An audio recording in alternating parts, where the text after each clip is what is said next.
Hello everybody, it's Pavo, and welcome back to ZooCrafting. So, what? So, let's try that again. Hello everybody, it's Pavo, and welcome back to ZooCrafting. So, you may be wondering, what is this new door behind you? Where does it lead? What is inside it? Well, the only way to find out is to show you. So, I'm quite proud of this. This is what I've been working on the past day or so, and ta-da! This is where all the disco sheep now work. So someone left a comment saying it would be interesting for them all to work in cubicles, and I really like that idea. So they all have their own separate desks now, and I'll go around each one and show you what they all are. So we'll start off with Roxy. Roxy, our cyan sheep, and Roxy is actually the head of park planning, so she makes sure that all the buildings and exhibits that we build in the zoo are up to standard and up to regulation. So that's the department that she's in. She has her bookshelf behind her so that she can look through all her journals and all the notes to make sure that everything is fine and as it should be. And then over here we have Mint, and Mint is the park coordinator. And Mint basically makes sure that all the animals have enough food and that all the workers are working as they should be. Just basically keeps the park running nice and smoothly. And then over here we have Apple, who was the former receptionist, but she was very good with money, so she looked after the money that was in the safe out in reception. And we'll get to reception in a minute, and I'll show you who is there currently.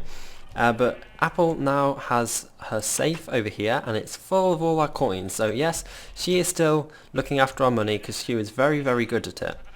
Then in here we have the park manager, Strawberry. I was actually thinking of moving Strawberry into her own office back here and making this into like another workroom, adding like another desk here.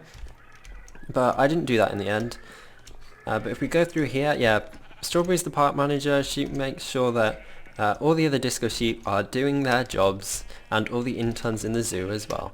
And then through here we have our new receptionist, and this is Grape. And Grape basically does the same job that Apple did, except she no longer looks after the finance, because you wouldn't really expect receptionists to look after the money. So they now all have their own separate jobs. But where is Banana, you ask? Well, I shall show you exactly where Banana is. And I'm actually like quite proud because from the very beginning I had this big empty room here and I had no idea what to put here. But now that we have this room, this is the park office. I'm gonna put this like just park department or something. I think that'd be cool. But yeah, so now that we've got this room being used, I think like most of my house is full, so I'm quite pleased. I did have to move these stairs a bit to fit in that room. So up here, yes, we've got the cloud penguins and we've got the Aristosuchus. I probably pronounced that terribly. I did put the names on this time. Well, I think you saw that in the last episode. I don't remember, but they were definitely there. But over here we have Banana, and Banana is actually the lead scientist. So currently at the moment Banana is looking down the microscope to see if we can discover any new cures.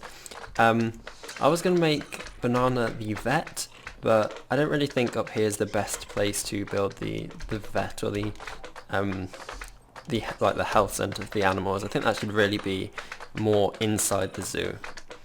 And I think that's it for all the disco sheep.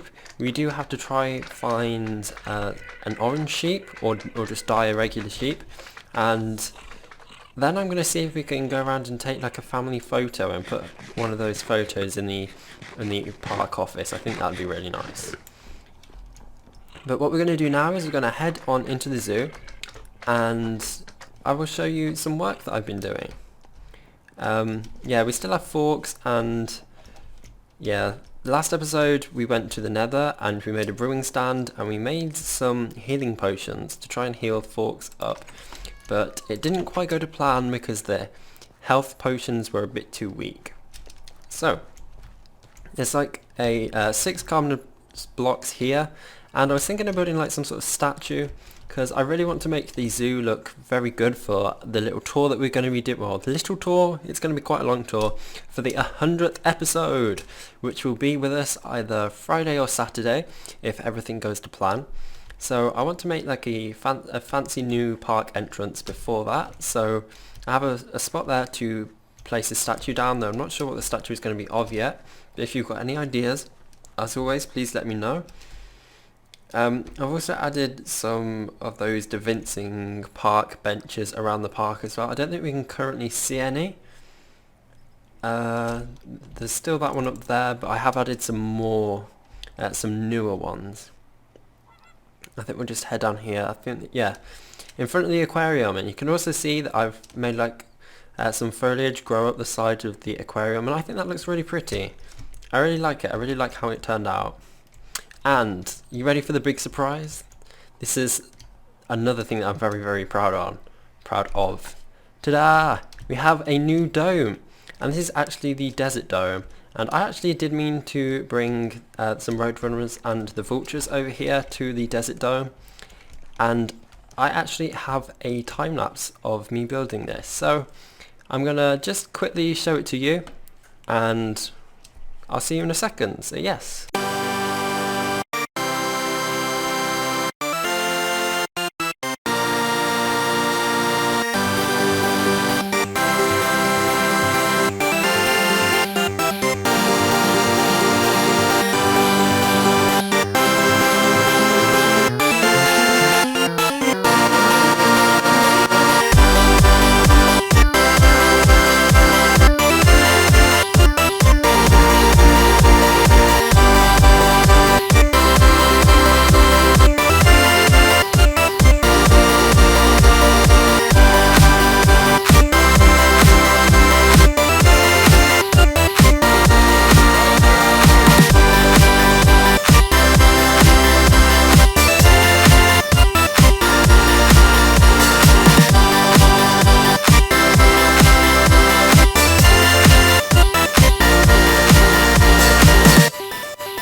So, wasn't that so fun? I really enjoyed doing the time lapses, but I think the hardest part about building this was probably the dome.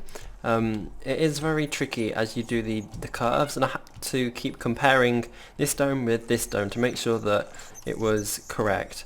And one thing that I did notice while I was building that I think this is actually wrong. This is 7 blocks wide, where it should actually be an even number, but that's fine. So that just means that they're not symmetrical, but it doesn't really bother me. No one's really going to notice. I think you only found out just now when I pointed it out. But while that was being shown, I ran home and I grabbed the egg satchel. And this is the egg satchel that I got many episodes ago. and inside we have many different eggs. So the eggs that we're going to try and hatch into this desert dome are the vulture eggs and also the roadrunner eggs. And the vulture eggs are these big, almost pointy eggs. And we also need the roadrunner, and the roadrunner is this nice blue one here. And unfortunately we only have one of the roadrunner eggs, so I really hope that it does hatch. And these are all plants that you find in the desert. None of them are any type of cactus, so they won't hurt you or the birds. And something that I did as well was, this is like meant to be like a sandstone wall, and I just broke up the flatness by adding some stairs and some slabs. So I think that turned out really cool. And there's also like a little pool here if the birds want to get a drink. And it's probably not a great idea to put vultures and roadrunners into the same dome, but the vultures aren't going to attack the roadrunners because they don't have that AI, but if it were real life, I'm pretty sure the vultures would eat the roadrunners. So what we're going to do is we're going to turn these blaze rods into blaze powder. We're going to combine the blaze powder with this roadrunner egg twice to give it 50%. And then we're going to see if we get a roadrunner from this. And fingers crossed, we do! We do! We got a little baby roadrunner, and he's going to keep running away, because that's what roadrunners do. They're very shy birds, and I don't know where he just ran off to. Be careful! Don't jump off such high heights like this. And then we're going to go ahead and we're going to combine the rest of these this blaze powder with some of these vulture eggs, and we're going to do that like that, and hopefully these 3 should all hatch. If not, we have 13 more, so we're going to end up with a lot of vultures. And I am thinking of adding in like a tree, because vultures tend to roost in high places. So let's just, oh, we've got 1 vulture, we have 2 vultures, and we have 3 vultures. And maybe I'm not even going to hatch these, because I think 3 vultures is already too many vultures in a dome like this, especially because they are going to grow as well. I think they're going to double in the size. So I'm going to leave those here, but I really do like it, getting back to birds and adding all these back in. I love it, I love it. So what we're going to do now is I'm going to make some nests. I've got some sticks, yeah, I've got lots of sticks here, and I'm going to place some of these nests down, because roadrunners tend to nest quite low to the ground. They normally nest in things like bushes or cactuses, but of course I can't put cactuses in here because they would damage the birds. And vultures nest high up in trees, so I'm going to add in like a dead tree or something. Yeah, I think that would look cool. So maybe I'll even make like a little DaVincing sculpture, but I'm going to see if I could like hide these nests somewhere where it won't be so obvious. Do I have some leaves? I have some of these oak leaves. So I think what I'm going to do is I'm going to surround a nest by these leaves. How am I going to... Or if I just do something like this. That doesn't look too bad. I think I might actually change the biome of this dome as well. I might change the biome of this dome as well, just to make the leaves look a bit more dead. Or I could go and get some other types of leaves as well, but I think that's nice. So that's like an example of a roadrunner nest, and I'm going to put something similar over here as well. And I'm just going to like put a few leaves around it. So hopefully it's not as noticeable. And then yeah, the vultures would lay their nests in like, well, don't lay nests, what am I saying? Create their nests in like dead trees, like really tall trees. So I've got some dark oak wood here. I think that would be a perfect thing to do, to use. So if I build something like this, and then on the other side as well, like this. Yeah, this looks cool already. Oops. Oh well, that's not too much of a problem. Yeah, like that. And I'm going to put maybe a nest there and a nest here as well.